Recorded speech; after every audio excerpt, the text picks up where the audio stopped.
Assalamualaikum warahmatullahi wabarakatuh. Waalaikumsalam warahmatullahi wabarakatuh. Selamat pagi anak hebat. Selamat pagi Indonesia. Semoga kalian dalam keadaan sehat walafiat semuanya.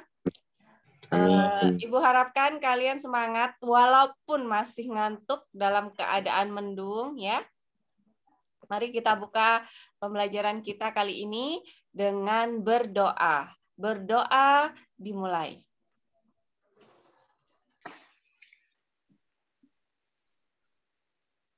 Selesai. Bagaimana setelah free beberapa hari? Silakan, siapa yang mau berbicara?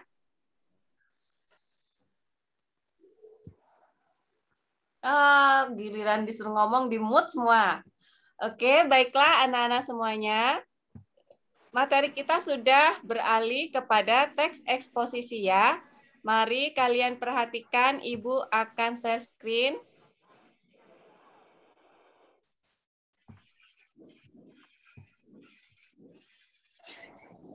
Ya, sudah nampak? PPT Ibu sudah kelihatan? Anggi, sudah kelihatan PPT Ibu? Sudah, Bu, sudah. Ya, baik. Sudah, Bu. Oke. Materi kita yaitu teks eksposisi.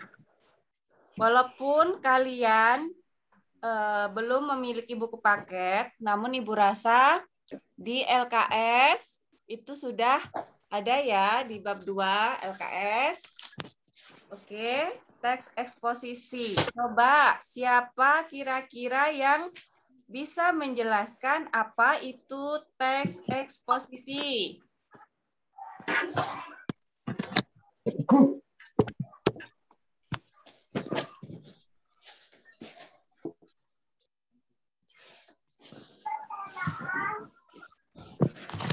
Ya, baik. Kalau tidak ada yang mau menjelaskan atau malu, kita lanjutkan.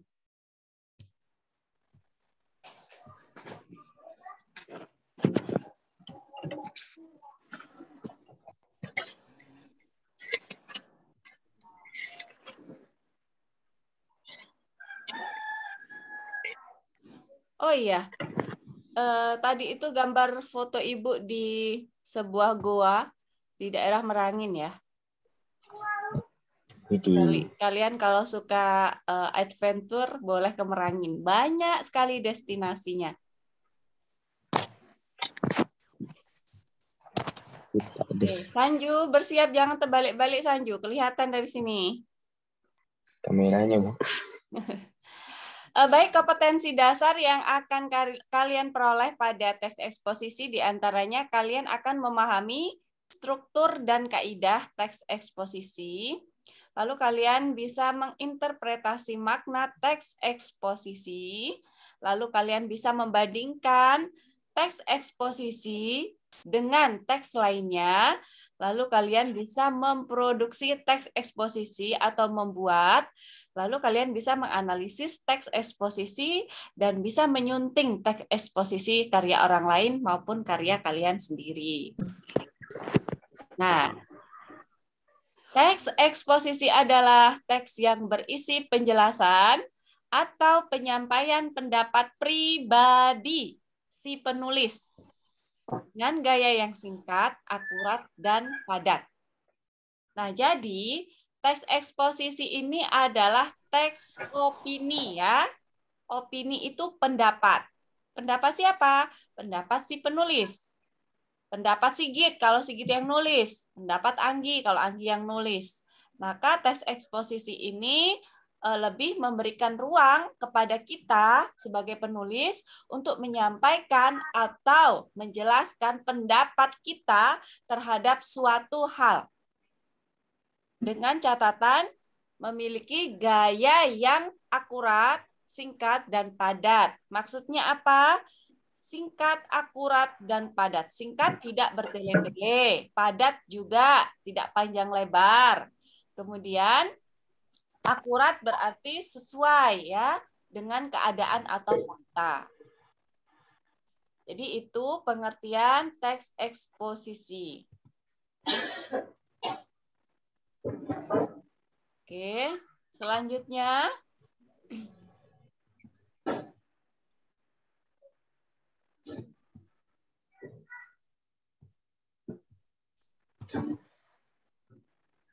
nah, apa saja strukturnya? Yang pertama, ada 3 ya. Struktur teks eksposisi itu ada 3. Yang pertama, pernyataan atau pendapat, atau bahasa kerennya tesis. Yang kedua, argumentasi. Yang ketiga, penegasan ulang. Nah, mari kita bahas satu persatu. Pendapat atau tesis atau pernyataan merupakan hal awal mengenai apa yang akan kita bahas. Misalnya kalian membuat teks tentang vaksin ya. Maka di pernyataan atau pendapat atau di tesis awal kalian menyampaikan apa itu vaksin ya. Kemudian hal-hal apa saja yang berkaitan dengan vaksin gitu.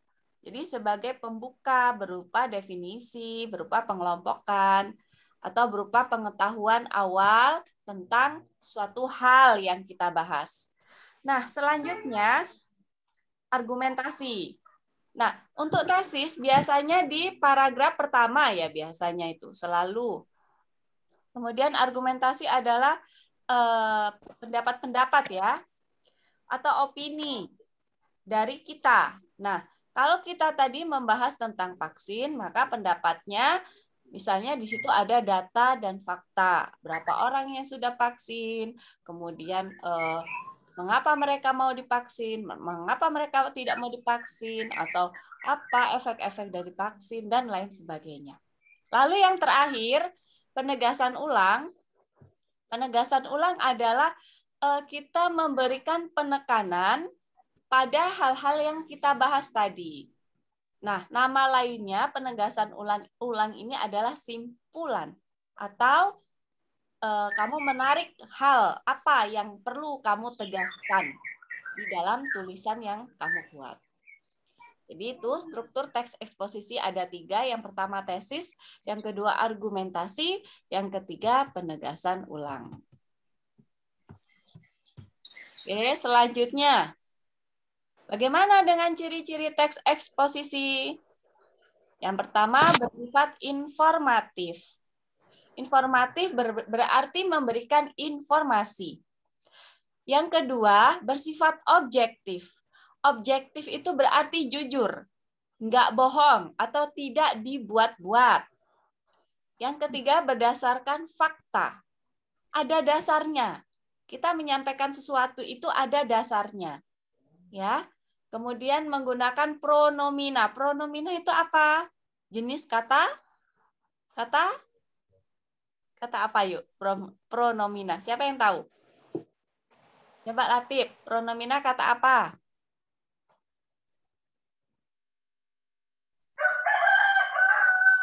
PR. Kalian cari ya. Pronomina itu apa? Nanti kita jawab di akhir pertemuan. Ibu. Ya. Apa? Kata ganti. Kata ganti. Ya. Siapa yang menjawab? Dina ya?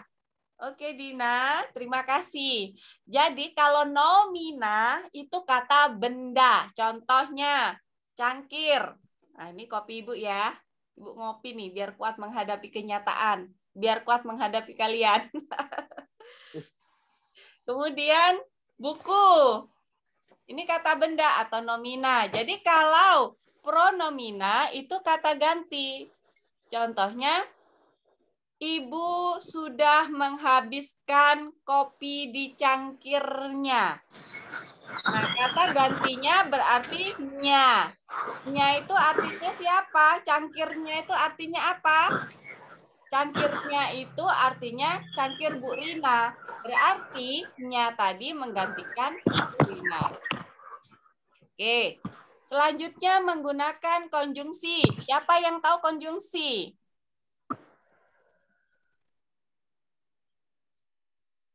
Siapa yang tahu apa itu konjungsi? Bahasa Inggrisnya conjunction. Sigit, tahu nggak? Kata sambung, Bu. Siapa yang jawab? Dina lagi. Oke, terima kasih Dina. Konjungsi adalah kata sambung. Contohnya, Sanju dan. Tidak Sanju. Kita contohkan Elsa dan Dina sama-sama menyukai Sanju. Berarti kata sambungnya apa? Dan ya, Dina dan Elsa itu kata sambung. Oke, konjungsi berarti kata sambung. Kamu sudah dapat dua kosakata.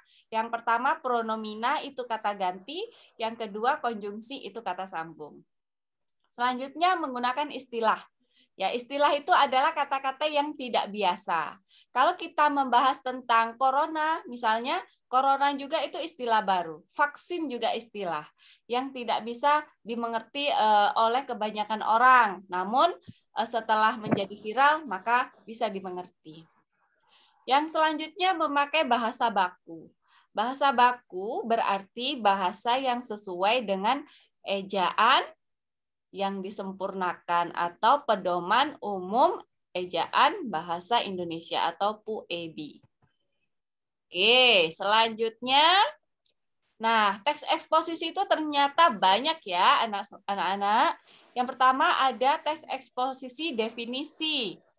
Seperti tadi, berarti teksnya yang mengarah kepada penjelasan-penjelasan. Misalnya, vaksin adalah, atau gempa bumi adalah, atau misalnya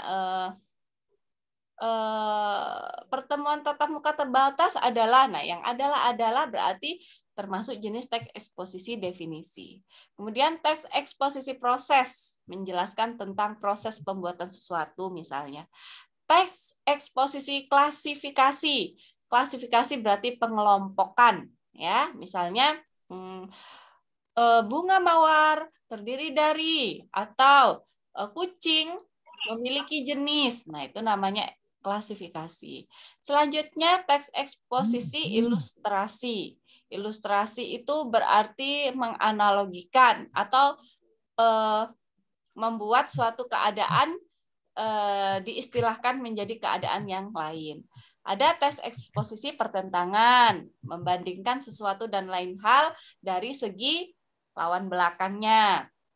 Lalu ada teks eksposisi analisis, ada teks eksposisi perbandingan, dan ada teks eksposisi berita. Itu adalah jenis-jenis teks eksposisi. Nah, di sini Ibu contohkan ada contoh teks eksposisi, judulnya peningkatan pendidikan. Sudah Ibu buat, di situ ada tesis. Ya, struktur yang pertama adalah tesis. Tesis adalah pernyataan awal, ya. Di situ dalam teksnya satu paragraf, pendidikan adalah hal yang paling efektif dalam memperbarui dunia. Hal tersebut dikarenakan pendidikan dapat digunakan sebagai batu loncatan untuk mengetahui segala informasi serta ilmu yang ada. Jadi, dalam teks yang berjudul peningkatan pendidikan, tesisnya atau pernyataan awalnya itu satu paragraf. Selanjutnya, argumen. Argumentasi itu apa? Opini, pendapat si penulis. Nah, tadi sudah menjelaskan pendidikan adalah, nah ya, sekarang apa pendapatnya?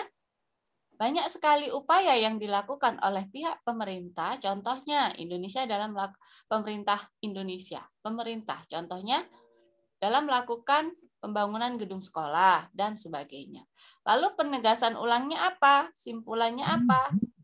Jika peserta didik semakin aktif serta diimbangi dengan fasilitas yang baik, dapat melakukan kerjasama akan meningkatkan martabat Indonesia di kalangan negara-negara di dunia. Nah, itu simpulannya. Jadi itu contohnya ada tesis, pernyataan awal, ada argumentasi, dan ada penegasan ulang. Itu adalah contoh teks eksposisi. Ya, jadi materi teks eksposisi ini adalah materi yang sangat gampang. Mudah sekali untuk dipahami. Oke, terima kasih. Sudah selesai. Nah. Oke. Selanjutnya kalian Ibu beri kesempatan untuk sharing atau tanya jawab. Kita masih punya waktu 7 menit. Silakan yang mau bertanya mengenai teks eksposisi.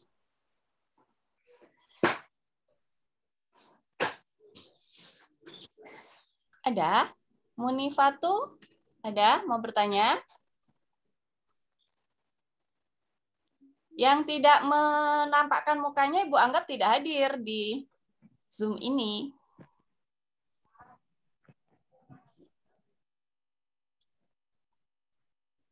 Oke, coba Suci, ya. Suci sudah membuka LKS? Ada?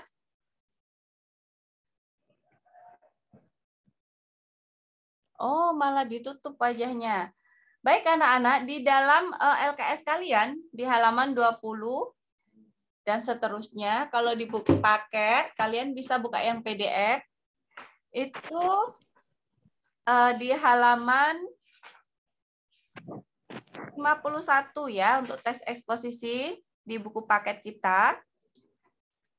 Jadi di dalam tes eksposisi, itu sebenarnya pada argumennya, itu ada dua hal.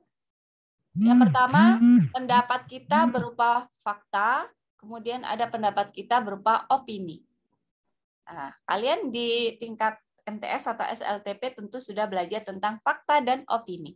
Ya, siapa yang bisa menjelaskan apa itu fakta, apa itu opini?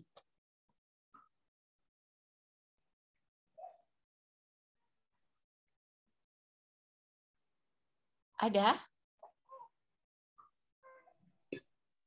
Sanju, Bu. Yes, silakan. Fakta peristiwa yang benar-benar terjadi. Kalau Ya. opini itu pendapat, Bu? Ya, opini itu pendapat. Oke, bagus. Bagus Sanju atas jawabannya. Terima kasih. Yang lain ada lagi? Sama-sama, Bu.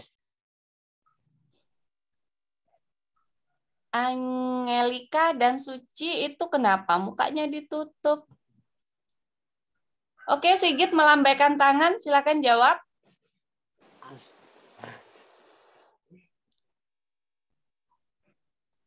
Loh, malah garuk-garuk. Kayak Latif aja garuk-garuk.